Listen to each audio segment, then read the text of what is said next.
On va poursuivre notre étude. Comme vous le savez depuis quelque temps, on étudie une partie de la seconde épître de Pierre, chapitre 1er, et nous lisons du verset 3 au verset 11. 2 Pierre 1, 3. Comme sa divine puissance nous a donné tout ce qui contribue à la vie et à la piété, au moyen de la connaissance de celui qui nous a appelés par sa propre gloire et par sa vertu, lesquels nous assurent de sa part les plus grandes et les plus précieuses promesses, afin que par elles vous deveniez participants de la nature divine, en fuyant la corruption qui existe dans le monde par la convoitise. À cause de cela même, faites tous vos efforts pour joindre à votre foi la vertu la science, à la science la tempérance, à la tempérance la patience, à la patience la piété, à la piété l'amour fraternel, à l'amour fraternel la charité. Car si ces choses sont en vous et y sont avec abondance, elles ne vous laisseront point oisifs ni stériles pour la connaissance de notre Seigneur Jésus-Christ. Mais celui en qui ces choses ne sont point est aveugle, il ne voit pas de loin, et il a mis en oubli la purification de ses anciens péchés. C'est pourquoi, frères, appliquez-vous d'autant plus à affermir votre vocation et votre élection, car en faisant cela, vous ne broncherez jamais. C'est ainsi en effet que l'entrée dans le royaume éternel de notre Seigneur et Sauveur Jésus-Christ vous sera pleinement accordée. Amen. Peut-être on pourrait arrêter les ventilateurs là. Merci. Voilà, nous avons étudié la fois dernière la tempérance. C'était en fait la modération qui nous préservait, nous avions dit, du risque d'orgueil engendré par la marche précédente, la science ou la connaissance. Nous avions envisagé, si vous vous souvenez, 3 différents domaines dans lesquels nous avons besoin d'apprendre la modération. C'était dans notre vie spirituelle, dans le domaine de l'esprit, dans notre vie psychique, le domaine de l'âme, et notre vie physique, le domaine du corps.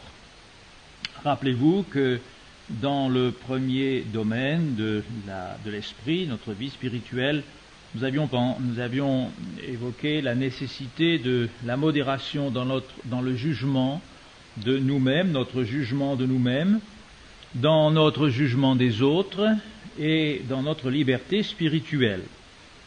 Dans notre vie psychique, la modération là devait se manifester d'une part dans notre usage de la parole, dans nos affections et aussi dans notre humeur, dans notre tempérament si vous voulez.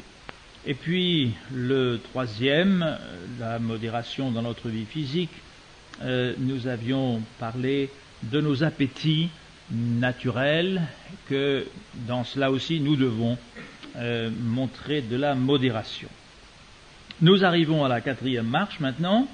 Vous vous souvenez que nous avons comparé ces différents progrès, différentes choses que nous devons joindre à notre foi, à un escalier, une sorte de série de marches. Et là, nous arrivons à la 4e qui est la patience. La patience traduit second ici. Je ne sais pas si vous avez d'autres traductions de la Bible. Est-ce que sont toutes traduites par patience? Je ne sais pas.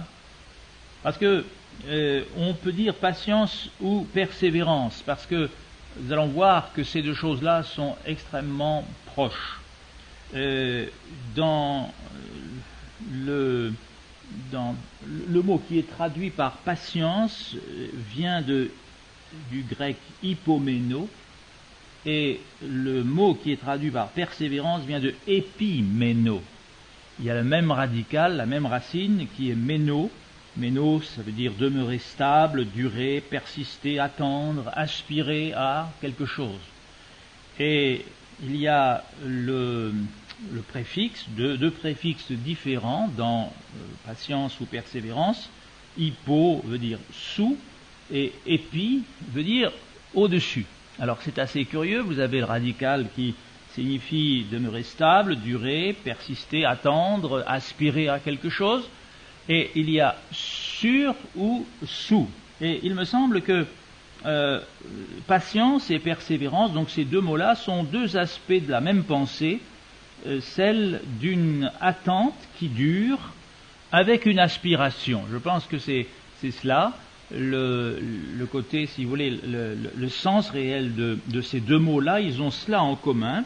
Dans les deux cas, on attend quelque chose, et c'est quelque chose qui peut durer un certain temps, mais en même temps, on n'attend pas passivement, on attend avec une aspiration, un espoir que quelque chose va se réaliser. Alors, on pourrait dire que, dans le fond, patience et persévérance, je le disais tout à l'heure, sont tout à fait cousines germaines, parce que je vois personnellement que la patience, si vous voulez, c'est un peu le côté passif, le côté plus caché, et ce qui expliquerait pourquoi, dans le grec, vous avez hypoméno, c'est en dessous, c'est caché, si vous voulez, c'est pas quelque chose de manifeste, c'est intérieur. Donc vous avez la patience qui est le côté passif, le côté plus caché, hypo, et la persévérance serait le côté plus actif, plus visible, épi, c'est-à-dire dessus, qui se voit en quelque sorte. La persévérance serait quelque chose de plus actif, on persévère généralement dans une action, dans quelque chose qu'on a entrepris. La patience, vous êtes d'accord avec moi, c'est quelque chose que l'on attend, un événement, on attend une promesse, on attend, mais on ne fait rien de particulier dans la patience. On attend et on s'attend à quelque chose, on aspire à quelque chose, on reste stable dans l'attente, alors que persévérance a une connotation beaucoup plus active. Ce qui explique d'ailleurs hypo et épi, comme je viens de le dire. Dans la parole de Dieu, ces deux mots ont été traduits dans ce sens, bien que le texte original soit quelquefois différent. Alors, moi je pense que là nous pouvons, dans notre étude de ce soir, puisqu'il est question donc de la patience, étudier, voir ces deux aspects, considérer ces deux aspects de ce même phénomène en quelque sorte, parce qu'ils sont, je le répète, assez liés entre eux, bien que peut-être ne répondant pas aux mêmes circonstances particulières de notre vie. Mais enfin, comme le mécanisme est très proche, il est intéressant de les étudier tous les deux. La modération, à mon sens, ce que nous avons donc étudié la fois dernière, a pour fruit la patience, qui est une forme élevée du contrôle de soi. Je crois que tout ça, vous savez, bon, là on a fait comme un escalier, bon c'est vrai, mais c'est un peu comme dans les dons spirituels, il y a différents dons, mais souvent c'est un peu comme les couleurs de l'arc-en-ciel, ça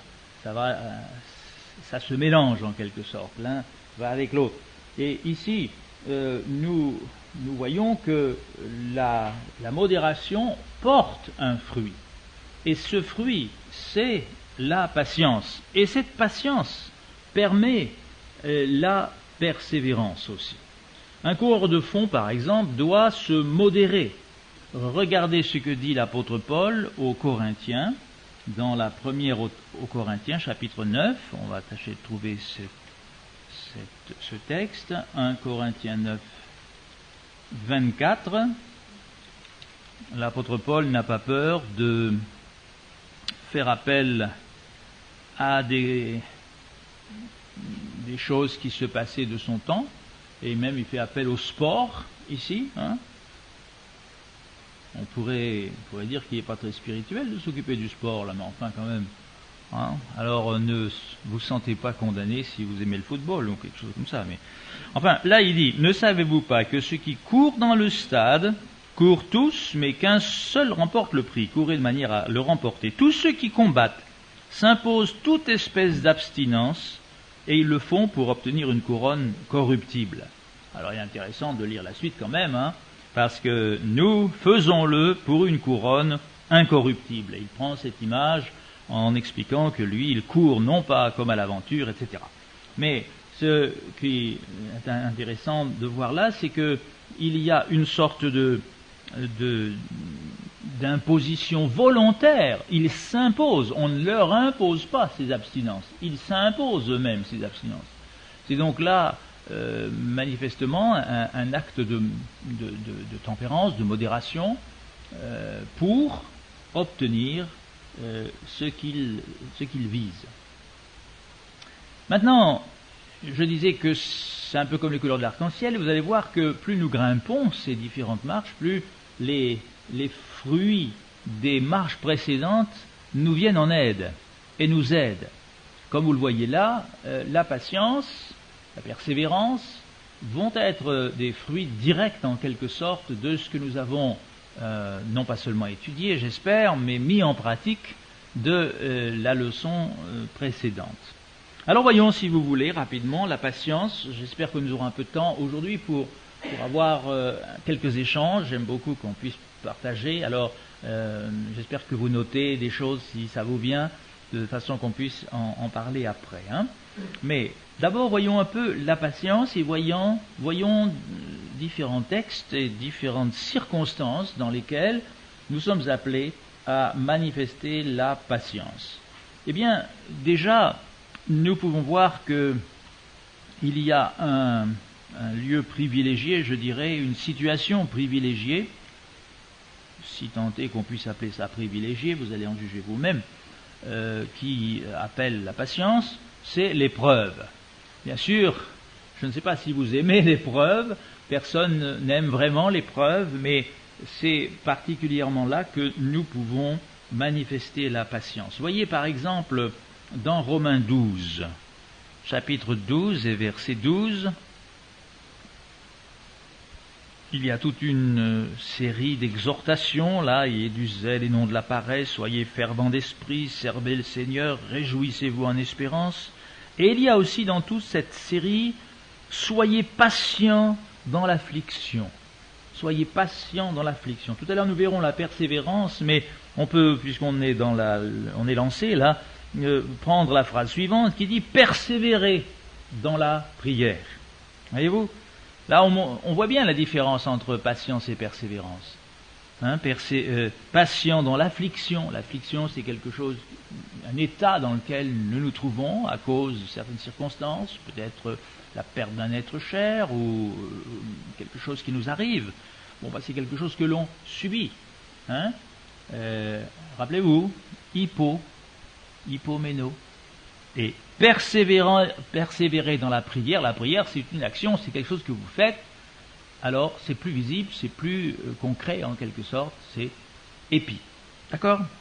Bon, ça, je reviens sur ce que j'ai dit tout à l'heure, mais enfin c'était un très bon exemple ici que nous avions justement dans ce verset où il y a à la fois patient dans l'affliction et persévérer dans la prière. Maintenant, être patient dans l'affliction, bon, ça veut dire quoi? Nous l'avons vu, ça veut dire avoir une attente avec, qu'est-ce qu'on avait dit aussi, une sorte d'expectative. Et qu'est-ce qu'on attend quand on est dans l'affliction? Eh bien que ça se termine, évidemment, d'une manière ou d'une autre. Mais vous allez remarquer ce que dit Jacques au sujet justement des épreuves dans son épître, premier chapitre je veux dire, et verset 2. Mes frères, regardez comme un sujet de joie complète les diverses épreuves auxquelles vous pouvez être exposés, sachant que l'épreuve de votre foi produit la patience.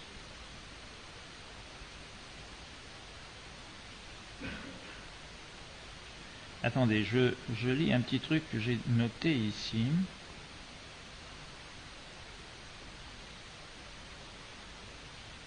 Oui, on ne va pas s'arrêter là-dessus, parce que justement, j'avais noté que dans ce verset 2 et 3, il y a 2 fois le mot épreuve.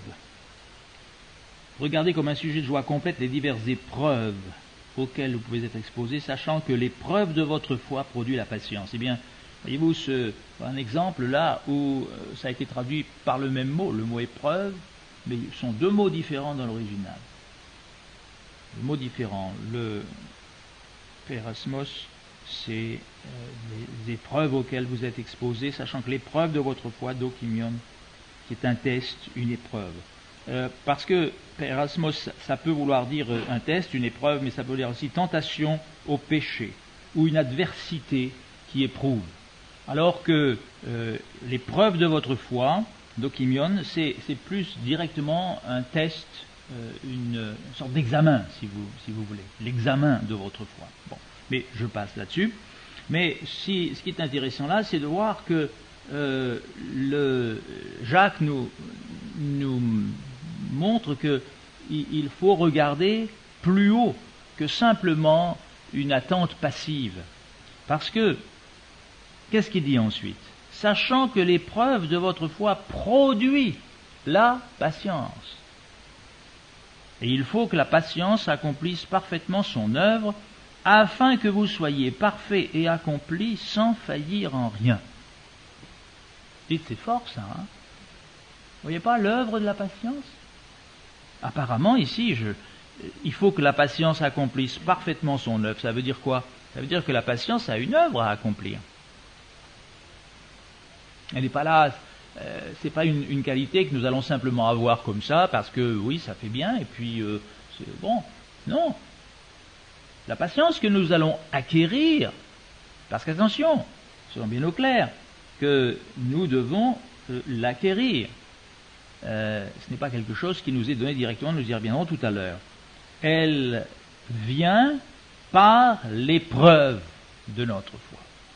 Donc la patience est un produit.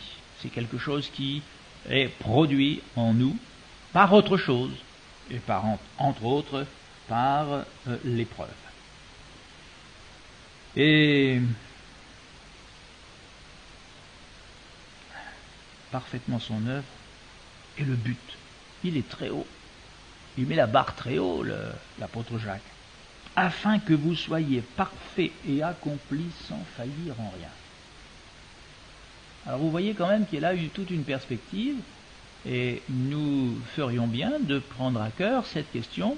Bien souvent, nous aspirons à certaines vertus, c'est très bien d'aspirer à toutes sortes de bonnes choses dans nos vies.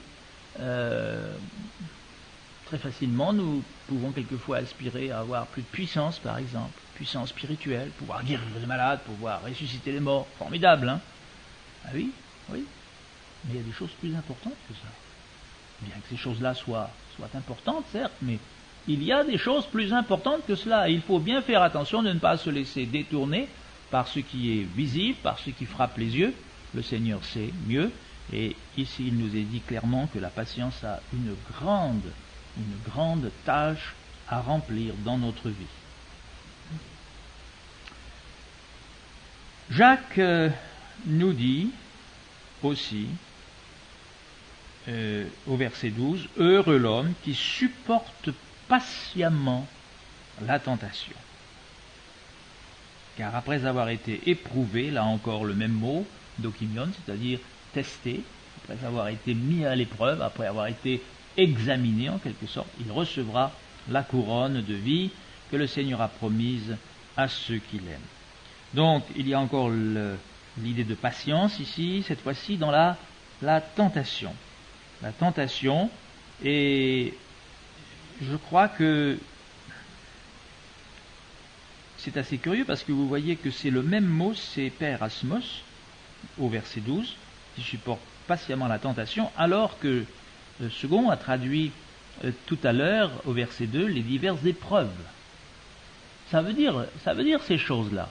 Mais là, il y a davantage cette idée de tentation au péché, parce que après, vous avez, au verset 13, il y a le contexte qui nous montre, que personne, lorsqu'il est tenté, ne dise « c'est Dieu qui me tente ».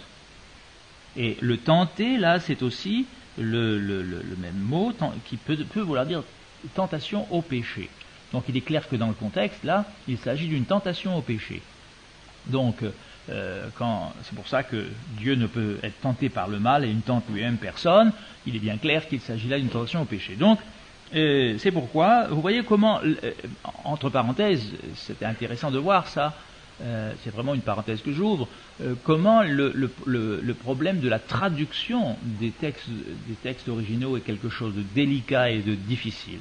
Parce que c'est pas évident, vu que le texte original a une richesse beaucoup plus grande que la langue dans laquelle on le transpose, et c'est pas évident. Mais enfin là, je crois que c'est bien traduit. Donc il y a aussi dans la tentation, pas seulement dans l'épreuve, la douleur, la difficulté, les problèmes de l'existence, mais aussi la tentation au péché, nous avons à exercer de la patience. Ça peut paraître curieux, mais c'est vrai. Et je crois que le problème, quand nous sommes tentés au péché, si nous manquons de patience, il est clair que peut-être nous n'aurons pas la force au moment où la tentation vient de résister, et alors nous allons tomber dedans. Mais si nous savons attendre, si nous savons avoir de la patience, même dans cette tentation, eh bien, le Seigneur, le Saint-Esprit a le temps de faire le travail, de nous rappeler ses promesses, de nous rappeler sa parole, de venir faire quelque chose en nous, et qui nous fortifie et nous permet de sortir victorieux de cette tentation. Alors, j'ai noté aussi, toujours chez Jacques, apparemment Jacques, il a beaucoup à dire sur la patience, dans le chapitre 5 de son épître,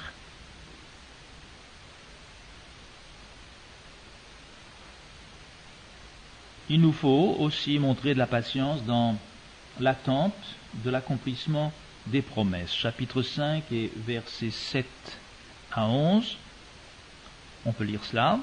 « Soyez donc patients, frères, jusqu'à l'avènement du Seigneur. Voici le laboureur attend le précieux fruit de la terre, prenant patience à son égard. » Vous voyez comment ça explique bien ce qu'est la patience. « Jusqu'à ce qu'il ait reçu les pluies de la première et de l'arrière-saison. Vous aussi, soyez patients, affermissez vos cœurs, car l'avènement du Seigneur est proche. Ne vous plaignez pas les uns des autres, frères, afin que vous ne soyez pas jugés. Voici le juge est à la porte. Prenez, mes frères, pour modèle de souffrance et de patience les prophètes qui ont parlé au nom du Seigneur. Voici, nous disons, bienheureux ceux qui ont souffert patiemment. Vous avez entendu parler de la patience de Job, et vous avez vu la fin que le Seigneur lui accorda, car le Seigneur est plein de miséricorde et de compassion. » Voilà encore un passage très intéressant qui nous montre dans quoi nous devons être patients dans l'attente de l'accomplissement des promesses. Le Seigneur nous a donné des promesses. Il nous a donné des promesses générales dans sa parole. Une de celles-là, par exemple, c'est qu'il va revenir. Vous connaissez cette promesse-là, non ? Bon. Qu'il nous garderait à l'heure de la tentation. Il y a des promesses merveilleuses. Eh bien, nous pouvons nous attendre à les voir se réaliser, et nous attendons ces promesses-là avec une grande patience. Nous aimerions, moi je vous assure, je vous avoue, quelquefois je me dis, Seigneur, si tu revenais maintenant, ça m'arrangerait bien, parce que ça résoudrait pas mal de problèmes. Bon, mais j'ai besoin d'exercer ma patience et de dire, Seigneur, je sais qu'il y en a d'autres qui sont peut-être pas encore atteints par ton évangile, et tu uses de patience pour que le maximum soit sauvé, c'est vrai. Alors bon, dans ces promesses-là, les promesses que nous avons dans la Bible, mais je crois aussi que ce ne sont pas les seules promesses que le Seigneur nous fait, ou moi j'espère en tout cas. J'espère que nous recevons quelquefois des promesses dans notre cœur. Le Seigneur nous donne des promesses. Ah, si mon frère, ma sœur, si tu n'as pas eu des promesses, il est temps que tu lui demandes au Seigneur qu'il te donne des promesses personnelles, et il peut le faire. Et alors là, de la patience également pour l'attente de cet accomplissement. Nous allons voir maintenant plutôt la persévérance. Vous savez que Paul a dit aux Corinthiens 13, si mes souvenirs sont exacts, que 3 choses demeurent. C'est quoi ? La foi, l'espérance et l'amour. Bien. Eh bien, il se trouve que l'Écriture nous enseigne que nous avons à exercer de la persévérance dans ces trois choses. Oh, peut-être aussi dans d'autres choses, certainement, bien sûr. Mais il me semble intéressant de nous arrêter ce soir à ces trois domaines particuliers qui, selon Paul, ce n'est pas moi qui l'ai dit, c'est Paul, sont des choses importantes et des choses qui demeurent. Donc ça vaut la peine d'être persévérant dans des choses qui demeurent, pas des choses nécessairement qui s'en vont et qui disparaissent, mais des choses qui demeurent. Dans Matthieu, chapitre 10, verset 22, je lis ceci. Vous serez haïs de tous à cause de mon nom, mais celui qui persévérera jusqu'à la fin sera sauvé. Celui qui persévérera jusqu'à la fin sera sauvé. Il me semble qu'il y a quelque chose de similaire tout à la fin de Matthieu, dans Matthieu 24. Attendez, on va voir ça. Matthieu 24. Oui. Verset 12. Chapitre 24 et verset 12, Matthieu. Et parce que l'iniquité sera accrue, la charité ou l'amour du plus grand nombre se refroidira, mais celui qui persévérera jusqu'à la fin sera sauvé.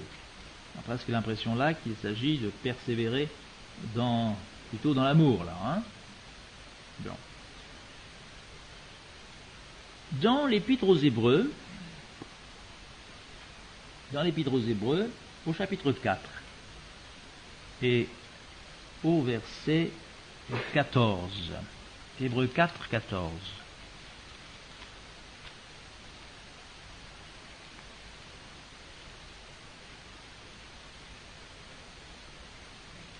Hébreux 4, 14. Ainsi, puisque nous avons un grand souverain sacrificateur qui a traversé les cieux, Jésus le Fils de Dieu, demeurons fermes dans la foi que nous professons. Bon là, il n'est pas parlé du mot persévérance, mais demeurer ferme, ça y ressemble beaucoup, non? Demeurer ferme dans la foi que nous professons. Demeurer ferme. On a la même expression qui, à mon sens, est tout à fait similaire, qui nous parle de la persévérance, je crois, dans une des épîtres de Paul à Timothée, dans la seconde, chapitre 3 et verset 14, deuxième à Timothée, chapitre 3, verset 14, toi, demeure dans les choses que tu as apprises et reconnues certaines, sachant de qui tu les as apprises, etc. Donc, demeure dans les choses que tu as apprises. Persévère dans ces choses-là. Ne les quitte pas, ne les abandonne pas. Tu demeures, tu persévères. Et c'est important donc de persévérer dans la foi. Vous savez, nous avons besoin d'affermir notre foi, et spécialement dans les temps que nous vivons, parce que, bon, aux temps évangéliques, il y avait de grandes pressions par les persécutions. On pouvait quelquefois même risquer sa liberté, on risquait sa vie même pour demeurer dans la foi. Bon, nous n'avons pas ce problème, en principe, ici en France. Mais l'adversaire essaie par tous les moyens d'attaquer notre foi quand même. Et parce qu'il sait ce que c'est que la foi. Dans l'armure du chrétien de Éphésiens 6, c'est quoi la foi? Le bouclier. C'est important le bouclier. C'est une arme, c'est pas une arme offensive, à moins de le fiche sur la tête de l'ennemi, bien sûr, mais normalement c'est une arme défensive, ça, c'est pour se garder des attaques de l'ennemi. Donc la foi est importante, parce que c'est toujours ce que l'ennemi essaie de faire dans toutes les guerres, c'est d'affaiblir la résistance, on le voit aujourd'hui, ce qu'ils sont en train de faire là-bas dans le Golfe, affaiblir la résistance de l'ennemi pour pouvoir le vaincre. Donc la foi, l'adversaire veut essayer de nous la faire vaciller. Et c'est pourquoi il est important d'être en garde et d'être mis en garde aussi aujourd'hui par toutes les différentes doctrines qui se promènent un peu partout dans des livres, par certains prédicateurs, il y a des choses vraiment horribles qui se promènent et qui ont une apparence formidable. C'est ça le pire. Évidemment, comme on dit en français, on ne prend pas les mouches avec du vinaigre. Hein. Bon. Alors, mais l'adversaire est extrêmement rusé. Et c'est pourquoi, je prends la liberté de faire une petite parenthèse, c'est pourquoi, dans le chapitre 4 des Éphésiens, et ça, il faudrait qu'on le connaisse bien, il y a là l'explication pour laquelle Dieu a donné des ministères à l'Église. Dieu a donné des hommes à l'Église. Il a donné les uns comme apôtres, les autres comme prophètes, les autres comme évangélistes, les autres comme pasteurs et docteurs. Pourquoi faire? Pour le perfectionnement des saints en vue de l'œuvre du ministère et d'édification du corps de Christ, jusqu'à ce que nous soyons tous parvenus à l'unité de la foi. Il n'y a pas 36 fois, mes amis. Il y a une unité de la foi, elle existe, et de la connaissance du Fils de Dieu, à l'état d'homme fait, à la mesure de la stature parfaite de Christ. Et pourquoi?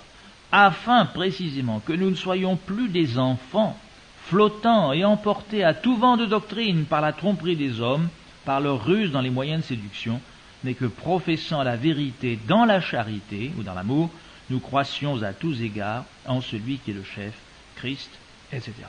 Donc, l'amour, on parle beaucoup de l'amour dans certains milieux. Ah, l'amour, il faut aimer, on aime. Si on aime, il n'y a plus de problème. Oui, mais attention, professant, pas seulement l'amour, professant la vérité dans l'amour. Et c'est ça qui fait la différence. Et c'est pourquoi, quand vous entendez quelqu'un dire, vous savez, la doctrine, c'est pas important, c'est ce qui divise les gens, et tous les gens sont divisés à cause des différentes doctrines, nous ne voulons plus ça, nous voulons, eh bien, c'est une fausse doctrine, justement, cela. Parce que c'est quand même une doctrine aussi, qu'on le veuille ou non. C'est un peu comme, j'ai rencontré des braves chrétiens qui se prétendaient n'être pas une dénomination. Voyez-vous? Ils n'étaient pas une dénomination. Ils étaient contre les dénominations. Vous savez, les dénominations, il y a les baptistes, il y a les ménonites, il y a les protestants, il y a les... Enfin, vous connaissez toutes sortes de dénominations chrétiennes. Eh bien, eux, ils étaient sans dénomination. Ben, je suis désolé. Ce sont des gens qui, comme M. Jourdain, faisaient de la prose sans le savoir, tout simplement. Ouais. Bon, parce qu'ils étaient quand même un groupe... alors, c'était peut-être pas donné un nom, mais nous non plus, on ne s'est pas donné un nom, les assemblées de Dieu. On nous a appelés pentecôtistes parce qu'on parlait beaucoup du Saint-Esprit. Bon, je ferme ma parenthèse, mais je dis que la foi, nous avons besoin de persévérer dans la foi et de demeurer dans les choses que nous avons apprises. Et vous savez que ce que nous aimons, c'est que les chrétiens de nos églises soient des Béréens. Des Béréens. Je n'ai pas dit des Bérets basques, j'ai dit des Béréens. Comme les gens de Bérée qui examinaient chaque jour dans les Écritures si ce qu'on leur enseignait était exact. Et ça, vous n'avez pas seulement la permission de le faire, vous en avez le devoir. Voilà. Et puis si un jour, l'un de nous qui prêchons sur l'estrade, nous disons, à votre avis, une bêtise, vous venez nous trouver et vous nous posez la question. On va voir cette franchise-là, vous savez. Ah oui. Nous ne prêchons pas ex cathedra. Nous croyons, nous sommes convaincus, je le suis pour ma part, sans ça je ne le ferai pas, convaincus d'annoncer tout le conseil de Dieu et la saine doctrine. Mais s'il y a quelque chose qui vous semble contraire à ce que dit la parole de Dieu, je vous en supplie, venez me trouver. Et on en parlera. Il y a peut-être une petite chance, je dis une petite chance, que je me plante. C'est pas impossible parce que je suis pas infaillible. Et à ce moment-là, vous aurez fait une œuvre pie, vous m'aurez remis dans le droit chemin. Bon. Mais il y a aussi des chances pour que ce soit vous qui n'ayez pas fort bien compris et que ce donnera l'occasion d'une explication supplémentaire et que comme ça les choses avanceront. Donc nous avons besoin d'être bien fondés sur la parole de Dieu et savoir en quoi nous croyons et persévérer là-dedans. La foi, l'espérance. L'espérance, c'est quoi l'espérance? La deuxième vertu théologale, comme on l'appelle, moi je veux bien, c'est plus que l'espoir. Hein. L'espérance, c'est pas l'espoir. L'espoir, j'espère qu'il viendra, ça veut dire j'en suis pas sûr du tout. Ce serait une bonne chose qu'il vint, mais j'en suis pas sûr qu'il vienne. Tandis que l'espérance, c'est quoi? C'est une assurance, on peut dire une certitude, pratiquement. Alors, on va retourner dans les Hébreux, si vous voulez, chapitre 3, verset 6.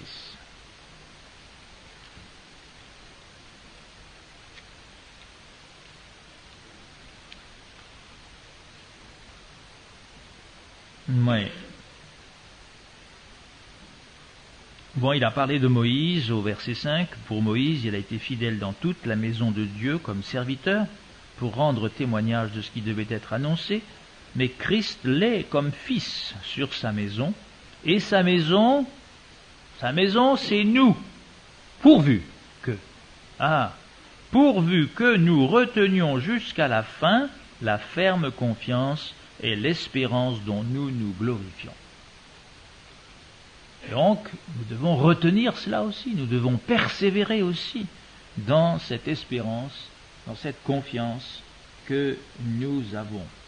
Et je crois que c'est important, parce qu'il y a des moments où l'adversaire, c'est souvent au moment où on est un peu déprimé, où on a des problèmes, ou aussi où on est peut-être fatigué physiquement, parce que ça va souvent de pair, où l'adversaire vient essayer d'entamer notre assurance à ce niveau-là. Jusque même certains qui se disent, mais après tout, est-ce que je suis vraiment un enfant de Dieu? Est-ce que je suis réellement converti? Voyez-vous? Et je vous dirai une chose, il y a même quelquefois l'adversaire se sert de certains excellents ouvrages chrétiens.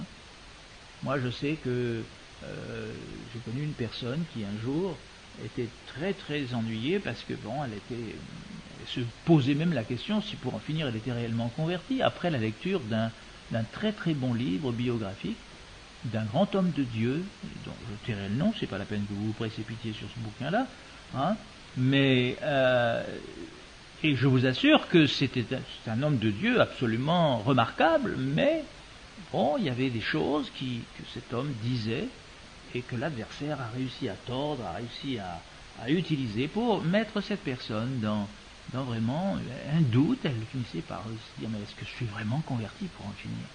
Et quand l'adversaire réussit cela, eh bien, il vous sépare de Dieu. Parce que qu'est-ce qui nous donne notre position d'enfant de Dieu, si ce n'est justement notre foi, la certitude? Alors, attention, notre espérance, elle est précieuse. Elle est absolument précieuse.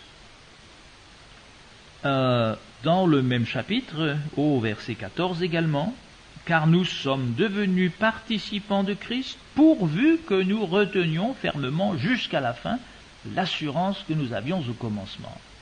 Voyez-vous, il insiste, hein.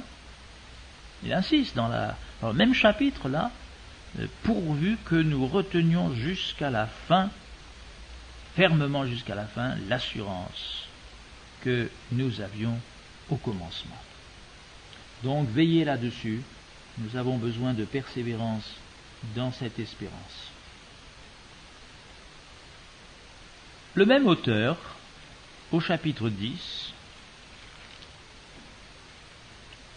vous savez, l'épître aux Hébreux a été écrite parce que justement il y avait des pressions énormes qui étaient exercées sur les ex-juifs judaïsants convertis au Seigneur. Alors, je comprends pourquoi l'auteur de l'Épître aux Hébreux insiste sur cette nécessité de persévérer dans cette certitude, dans cette espérance. Il pouvait finir par se poser des questions quelquefois, même se dire, mais après tout, est-ce que je ne suis pas en train d'être embarqué avec un faux messie ou vous savez, c'était pas facile pour les Hébreux de l'époque. Mais nous avons peut-être d'autres tentations, d'autres sources, et nous avons aussi besoin de cela. J'avais donc noté un autre passage dans Hébreux 10, verset 23, où là il y a clairement une exhortation directe là. Retenons fermement la profession de notre espérance. Et il rajoute une raison pour le faire. Car celui qui a fait la promesse est fidèle. Le Seigneur nous a fait une promesse. Ne doutons jamais qu'il l'accomplisse. Il est fidèle. Il a même dit ailleurs que si nous sommes infidèles, lui demeure fidèle, parce qu'il ne peut pas se renier lui-même. Gloire à Dieu. Quelle assurance. Et même au verset 35 du même chapitre, n'abandonnez donc pas votre assurance à laquelle est attachée une grande rémunération. Car vous avez besoin de persévérance, afin qu'après avoir accompli la volonté de Dieu, vous obteniez ce qui vous est promis. Vous voyez comment la persévérance est liée aux promesses. Pour obtenir ce qui nous a été promis, il nous faut persévérer. Et il ne faut pas abandonner notre assurance à laquelle est attachée une grande rémunération. Bien sûr, je ne vous parle pas de votre assurance vie. Il y a peut-être une grande rémunération là aussi, mais c'est pas le même genre de choses. Nous, on a une assurance pour la vie éternelle. Alléluia. Là, c'est la meilleure assurance vie. Je ne suis pas contre les assurances vie, remarquez. Ça, c'est bien pas là. Voilà. Nous parlions de l'amour aussi. Eh bien, on va faire un petit tour du côté de Jean 15. J'aime beaucoup ce chapitre. Oh, je les aime tous, remarquez, mais c'est drôle quand même, il y a certains passages qui sont spéciaux. Vous trouvez pas? Comment ça va dans votre Bible? C'est comme ça pour vous aussi? Ah, je suis pas le seul alors, c'est bien. Non, mais je crois que c'est parce que il y a peut-être des choses dont on a plus particulièrement besoin et qui nous font du bien. Dans Jean 15 et verset 10, prenons 9, c'est si formidable. Jean 15, 9, comme le Père m'a aimé, je vous ai aussi aimé. Demeurez dans mon amour. Si vous gardez mes commandements, vous demeurerez dans mon amour, de même que j'ai gardé les commandements de mon Père et que je demeure dans son amour. Et il ajoute, je vous ai dit ces choses afin que ma joie soit en vous et que votre joie soit parfaite. J'aime bien ça. Que ma joie soit en vous. Ça veut dire la joie que lui a à garder les commandements de son Père et à demeurer dans son amour. Et après il dit et que votre joie soit parfaite. La joie que nous avons n'est pas la joie que quelqu'un d'autre a eue à notre place. C'est notre joie, celle qui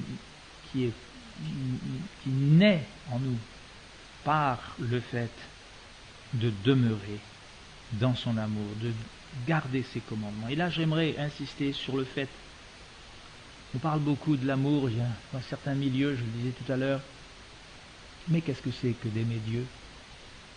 Vous savez, j'ai déjà entendu parler de gens qui marchent, on ne sait pas trop s'ils sont convertis, ils sont sur le point de se convertir, ils s'approchent, et on dit d'eux, oh mais il aime le Seigneur.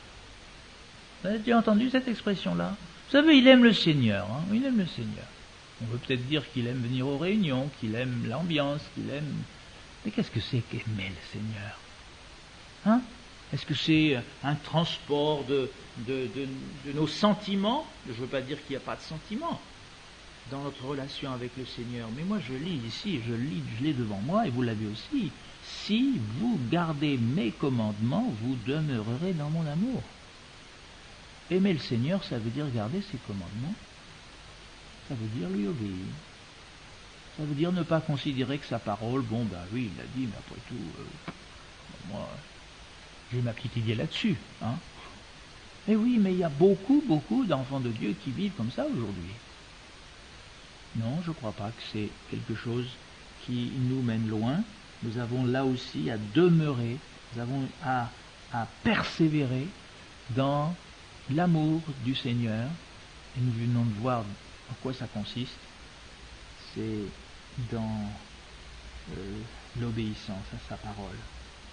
J'ai encore un un texte de la seconde à Timothée, que j'ai noté ici, dans le chapitre 1er, verset 13. Retiens dans la foi et dans la charité, ou l'amour, qui est en Jésus-Christ, le modèle des saines paroles que tu as reçues de moi. Garde le bon dépôt par le Saint-Esprit qui habite en nous.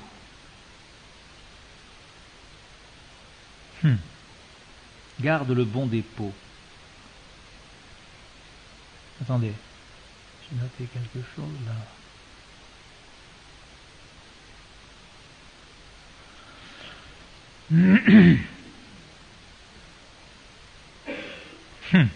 Dans la Bible norvégienne, ils ont traduit garde le bon dépôt par garde le magnifique trésor qui t'a été confié. C'est beau ça, hein? Un magnifique trésor qui nous a été confié par le Saint-Esprit qui habite en nous. Retiens dans la foi et dans l'amour le modèle des saines paroles. Donc, vous voyez comme nous avons aussi à persévérer dans l'amour. Tout à l'heure, j'avais dit, en passant, que la patience et la persévérance sont des fruits. Je n'ai trouvé aucun texte, peut-être vous en trouverez, je ne sais pas, mais j'ai l'impression qu'il n'y en a pas. Je n'ai trouvé aucun texte qui nous autorise à prier pour recevoir la patience et la persévérance. Alors je ne sais pas si on a le droit de prier pour avoir la patience ou la persévérance. En tout cas, moi je ne vois pas de texte qui nous encourage à cela. Non? Et j'irais même dire, bon je ne dis pas qu'on... Je ne crois pas qu'il y ait quoi que ce soit qui ne soit interdit de demander au Seigneur, bien sûr. Mais je vais vous dire une chose.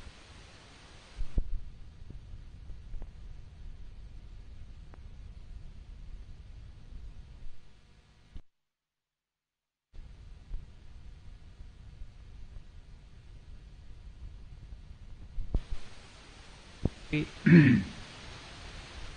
faites très attention si vous faites cette prière. C'est une prière éminemment dangereuse. Je m'explique. Si vous demandez au Seigneur qui vous donne la patience, il y a de fortes chances qu'il vous envoie pas la patience dans un beau cadeau enrubanné, vous savez, avec une cocarde dessus. Et, à mon cher enfant. Non, non, non. Il vous enverra des gens insupportables. Il vous enverra des problèmes, des difficultés, des épreuves. Parce que c'est comme ça qu'elle se produit, la patience. Il aura exaucé votre prière, hein, mais pas de la façon dont vous l'aurez attendu. Ah oui. Regardez, dans l'épître aux Colossiens, et ce que je dis, je ne blague pas, hein, j'en suis convaincu. J'en suis convaincu parce que, pour moi, c'est clair dans l'Écriture. Colossiens, je disais. Chapitre 1er.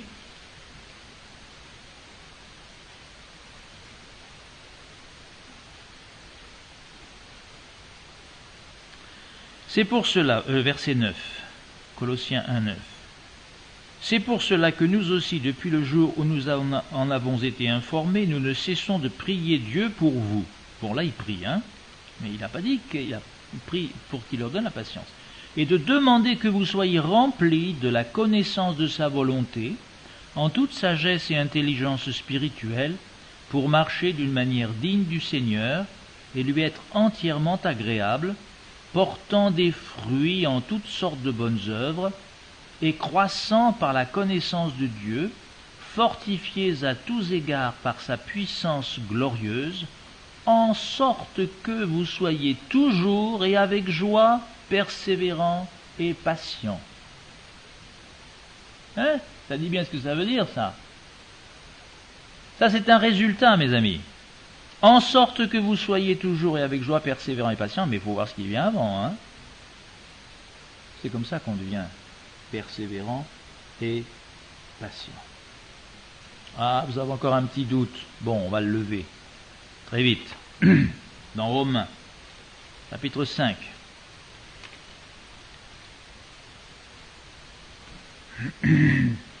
Chapitre 5,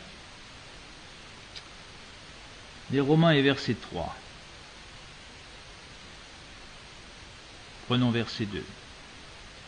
Ah non, on va le prendre le premier verset. Étant donc justifiés par la foi, nous avons la paix avec Dieu par notre Seigneur Jésus-Christ, à qui nous devons d'avoir eu par la foi accès à cette grâce, dans laquelle nous demeurons fermes. Là encore, il y a la persévérance, et nous nous glorifions dans l'espérance de la gloire de Dieu. Bien plus, nous nous glorifions même des afflictions, sachant que l'affliction produit la persévérance. Voilà comment elle vient, la persévérance. L'affliction produit la persévérance, la victoire dans l'épreuve, et cette victoire, l'espérance. Or, l'espérance ne trompe point, parce que l'amour de Dieu est répandu dans nos cœurs par le Saint-Esprit, qui nous a été donné. Alors, je crois que une carence dans ces choses, et malheureusement, je crois que très souvent nous manquons de patience. Je ne sais pas comment vous êtes, mais l'expérience que j'ai accumulée aussi au cours de mon ministère m'a montré que c'est souvent quelque chose qui manque chez l'enfant de Dieu. À côté de très bonnes dispositions, de très bonnes qualités spirituelles, quelquefois il manque la patience et la persévérance. Et eh bien, c'est souvent cela qui cause le découragement et le relâchement spirituel. Alors, bon, je sais qu'on peut être découragé. Je ne tire pas boulet rouge sur ceux qui se découragent, croyez-moi. J'ai trop connu personnellement le découragement pour ne pas savoir ce que c'est. Mais je crois que ça peut provenir d'une certaine carence dans ce domaine. Et j'aimerais terminer avec un dernier texte des Hébreux, chapitre 12, et les 3 premiers versets.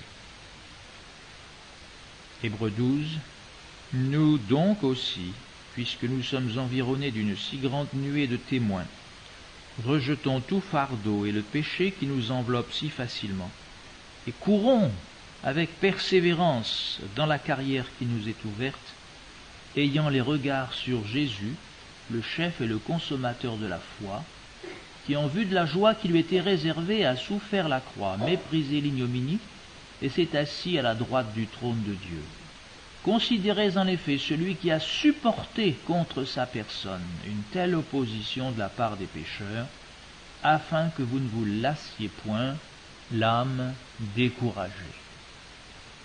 Eh bien, moi je trouve que dans ces versets-là, d'abord il nous est parlé de courir avec persévérance, le mot est lâché, mais l'exemple qui nous est montré dans la personne de Jésus, sur lequel nous devons méditer, avoir nos regards sur lui, nous montre que, en vue de la joie qui lui était réservée, a souffert la croix, méprisé l'ignominie.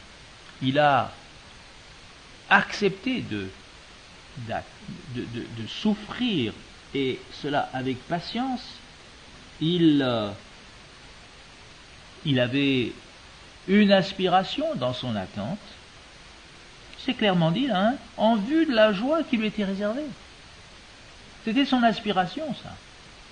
Il savait qu'il y avait une joie qui lui était réservée. Et c'est pourquoi il a pu souffrir ainsi et aller jusqu'au bout avec patience et persévérance.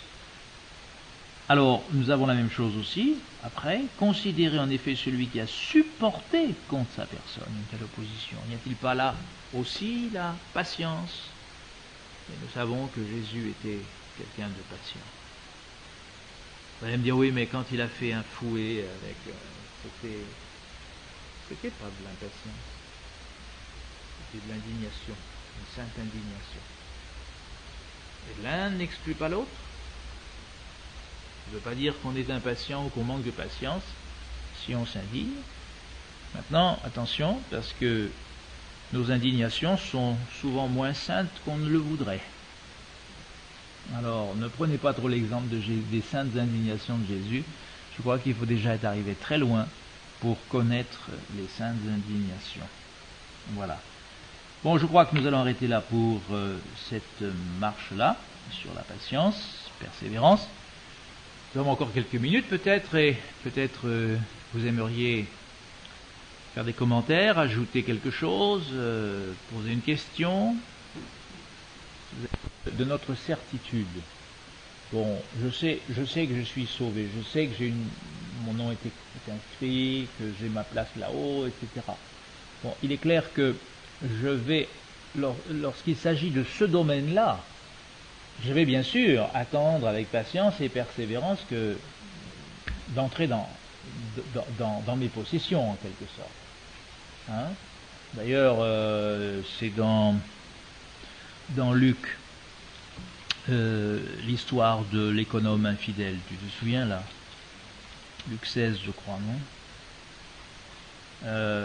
Il nous est dit là que nous sommes des gérants de richesses injustes, mais qu'un jour il nous sera donné ce qui est à nous. Hein? Verset, oui. Faites-vous des amis avec les richesses injustes, etc.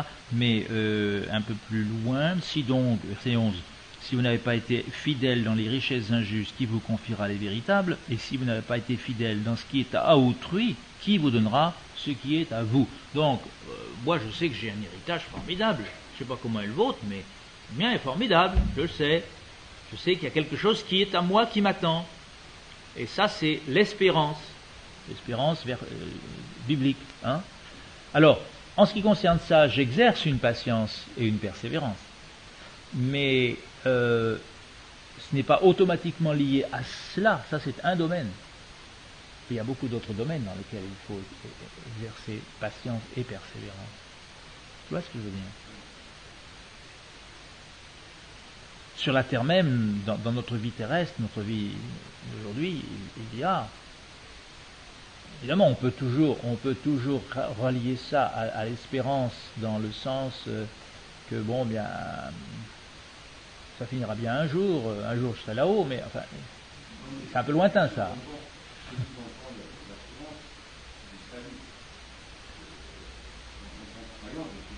Oui, elle est sous-jacente de toute manière. Hein.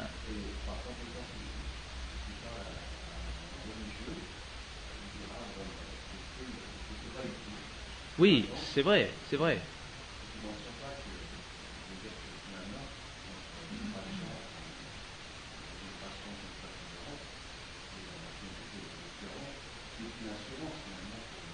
Tout à fait, tout à fait. Ce n'est pas seulement un espoir. Justement, il y a un peu une sorte d'ambiguïté là entre espoir et espérance. Hein. Mais... Non, non. Oui, oui. C'est ça. Voilà. Voilà, ouais. Oui. Mais j'ajoute quand même que dans la vie courante, si tu veux, nous avons à exercer une patience ou une persévérance liée non pas seulement à l'espérance, mais à l'espoir. Tu vois ce que je veux dire? Comment? L'espoir de l'accomplissement d'une promesse qui m'a été faite par exemple, ou l'espoir de ce que j'attends va arriver. Hein? Tu vois ce que je veux dire? C'est beaucoup plus restreint, si tu veux, c'est dans une échelle beaucoup plus restreinte. Alors que ce que tu viens de dire là, j'allais dire, c'est cosmique en quelque sorte. C'est tout l'ensemble depuis maintenant jusque dans l'éternité en quelque sorte. Il y avait Stéphane, tu veux dire?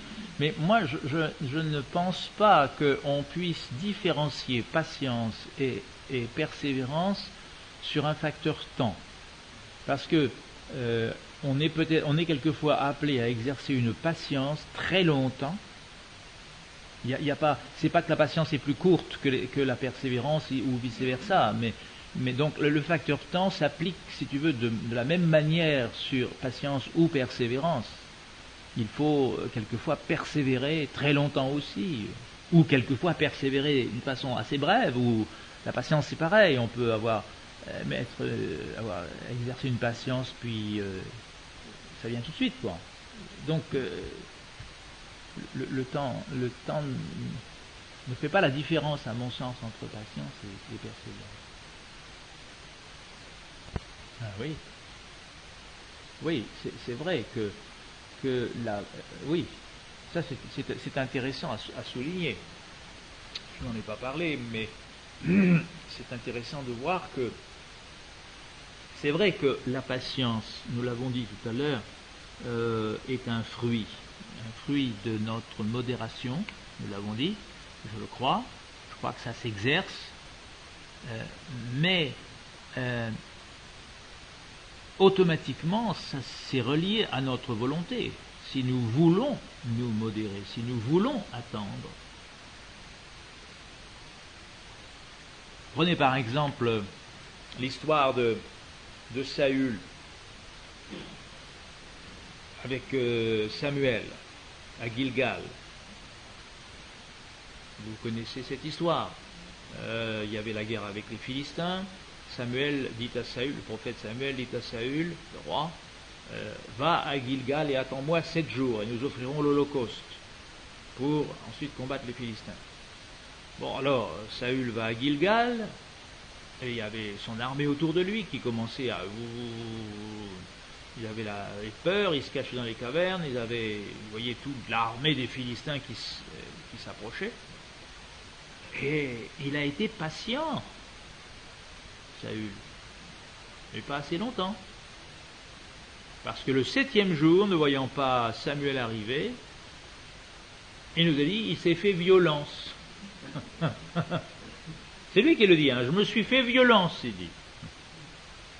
Ça veut dire quoi? Ça veut dire tout bêtement qu'il a pris la décision de. Donc, il est clair que s'il n'avait pas fait avant, c'est qu'il avait décidé d'attendre.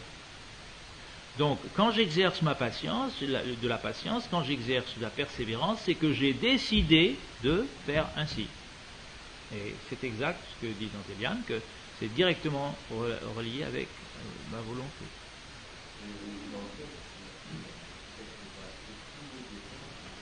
Oui, exactement. C'est vrai que toutes ces choses que nous étudions là, ça fait partie de ce que nous devons faire, nos efforts, donc notre volonté.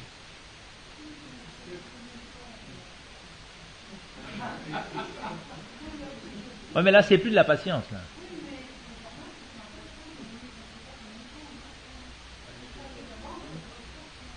Oui. Mais justement, pardon, attendez. Oui, Job, oui, il a été cité là. Oui. Il a persévéré, attendu. Oui, jusqu'au bout. Oui.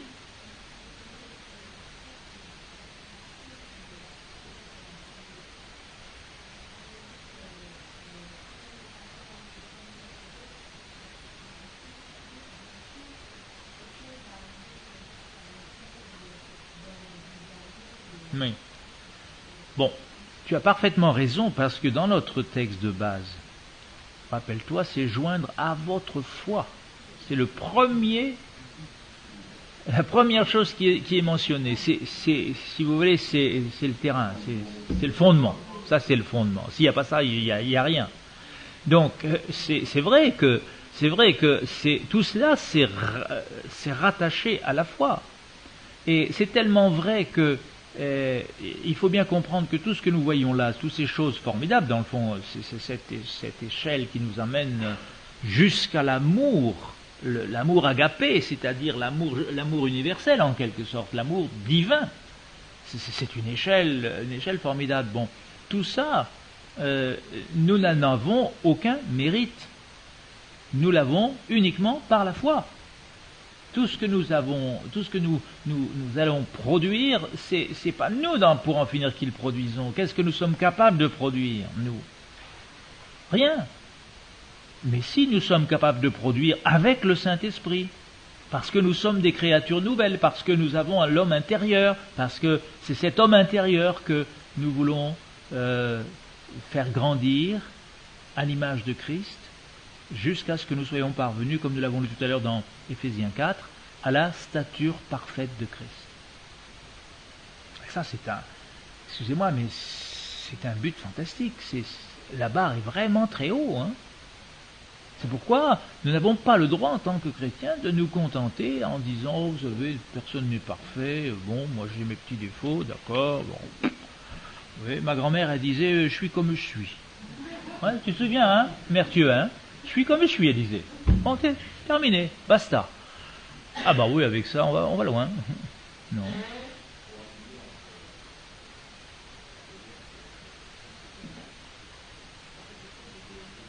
Tout à fait. C'est-à-dire, pas vraiment des dérivés de la foi, ce sont des choses que Dieu a placées à notre disposition, que nous ne pouvons avoir que par la foi. Nous pouvons accéder par la foi. C'est la clé en quelque sorte. Là. Ouais. Parce que c'est différent de la foi, mais c'est par la foi que nous les avons. Tu dis ?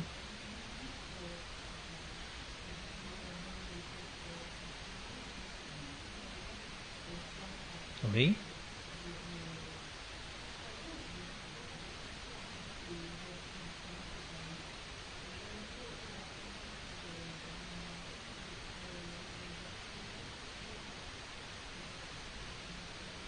Oui. Mais alors, là, je vais te dire une chose. Attention. Il n'est pas question de demander ces choses. Ce que nous étudions en ce moment, c'est une marche. C'est, si vous voulez, la façon de marcher. Et faites tous vos efforts, il est écrit.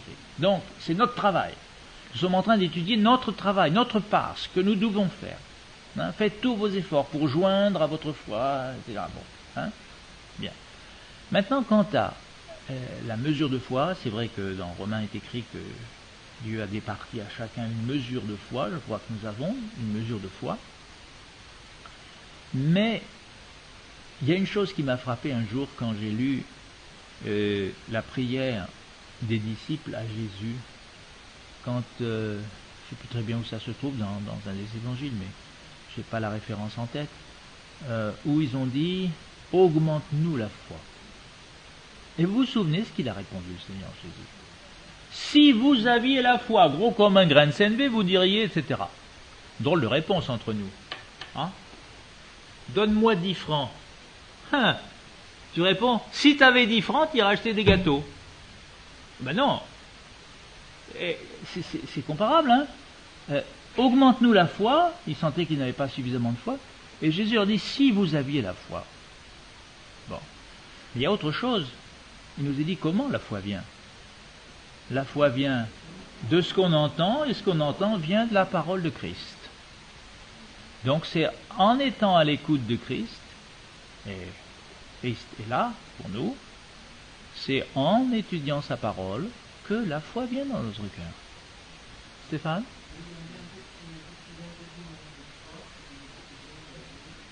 Non, non. Jacques, si quelqu'un d'entre vous manque de sagesse, pas de foi. Désolé.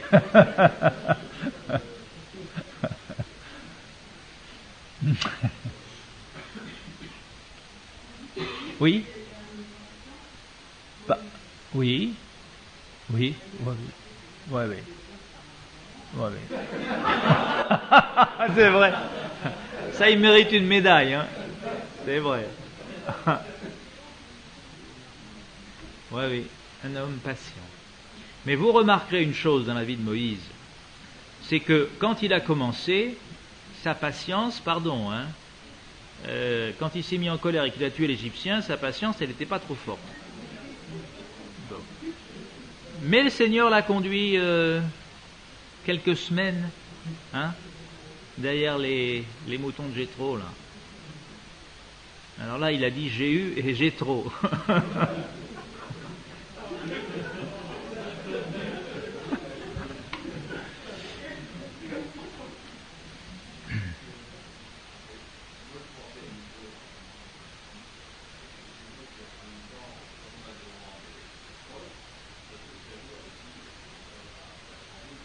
Bien sûr.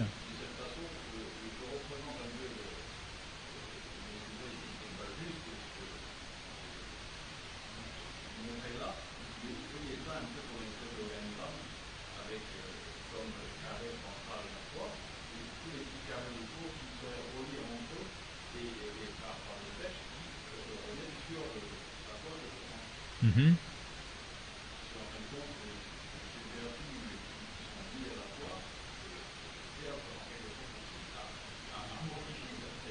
Oui. De toute manière, il y a une interaction, ça c'est absolument certain. C'est certain que on étudie toutes ces choses-là, comme je dis tout à l'heure, c'est un peu comme dans les dons spirituels. Vous avez une interpénétration, parce que bon, c'est aussi ce que on pourrait dire.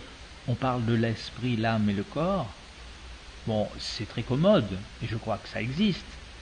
Mais il ne faut pas mettre l'esprit dans une boîte, l'âme dans une autre boîte, le corps dans une autre, et puis compartiment étanche. Ça va ensemble. Hein, tu vois ce que je veux dire?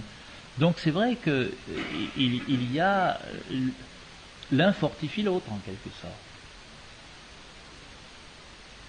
Ouais.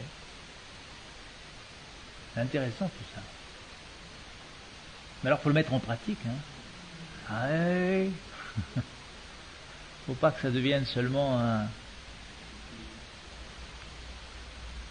chose intéressante intellectuellement, mais il faut que ça pénètre vraiment dans nos cœurs. Il y a tellement de richesses que le Seigneur a pour nous. Et très souvent, trop souvent, nous vivons comme des indigents, alors que nous sommes des filles et des fils de rois, mes frères et sœurs. Formidable ça. Eh bien, on va demander au Seigneur de bénir notre retour et le remercier.